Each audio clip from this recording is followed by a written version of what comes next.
So, you have a soccer tryout coming up.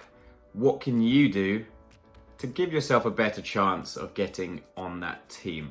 We're going to run through some points. I've got about 7 or 8 kind of key things that I would focus on to help you hopefully get onto that team and move forward. Number 1, be brave on the ball.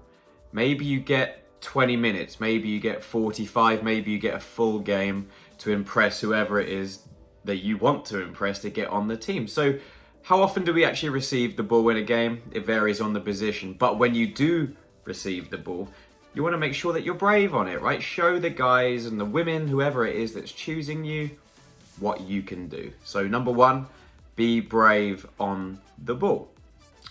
Number 2, teamwork. We don't want to turn up and try and do everything ourselves because ultimately there's 11 players out there and you're just one of them, right? So the second thing that I would say to focus on is make sure that you are looking like a good team player.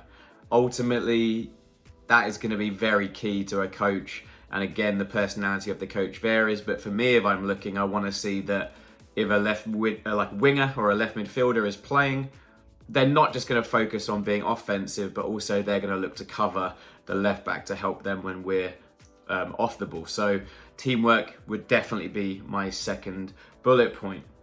Number 3, your persistence. Now this is going to come, which is why at Soccer Roots we like to build life skills when the kids and you guys are so young. But persistence and being tenacious and having a good failure tolerance is going to be something that I'm looking for as a coach, and I know that scouts around the world will be looking for too.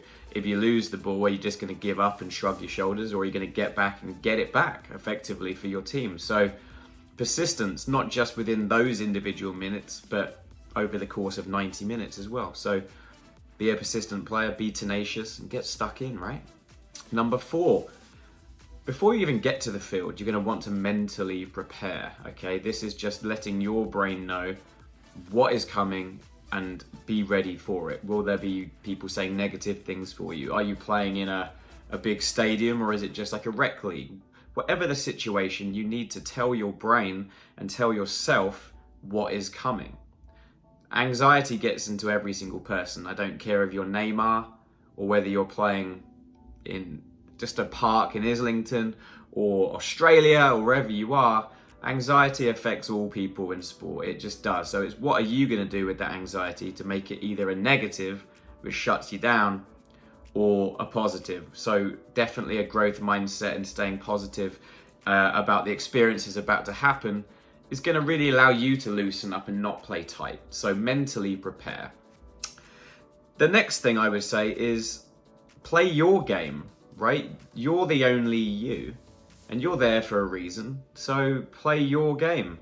At the end of the day, we all have our own strengths and we have our own weaknesses, and we can only do the best that we can to improve on those. But if you're a younger player, you're not going to be the finished article.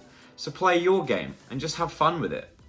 The next thing would be, after the tryout is finished, follow up with the coach. Follow up. I don't just mean that in the sense of, did I make the team?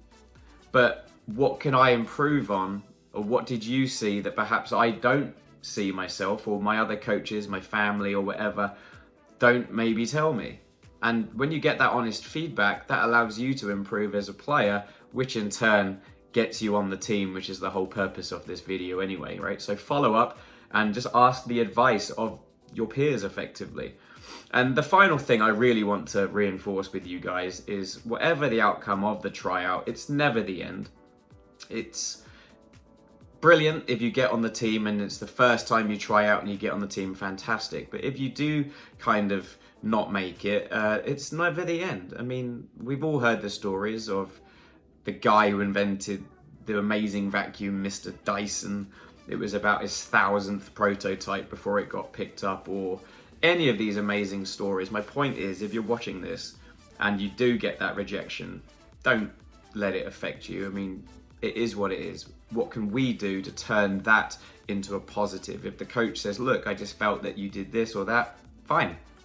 Hear that, go work on the training field, and then show them wrong, right? You can come back, and that's it really. Those are my points. Just don't let it affect you if you don't get picked. Play your game. Follow up with the coach afterwards, mentally prepare, so sleep, food, what is coming, all those kind of things. Be persistent on the field, work for your team, and be brave on the ball, right? Have a positive effect on your teammates, and chances are you're probably going to get on the team, or at least improve your chances to get on the team. Thank you so much. Like, comment, and subscribe, and send me some questions. I'm happy to answer. Thanks, guys.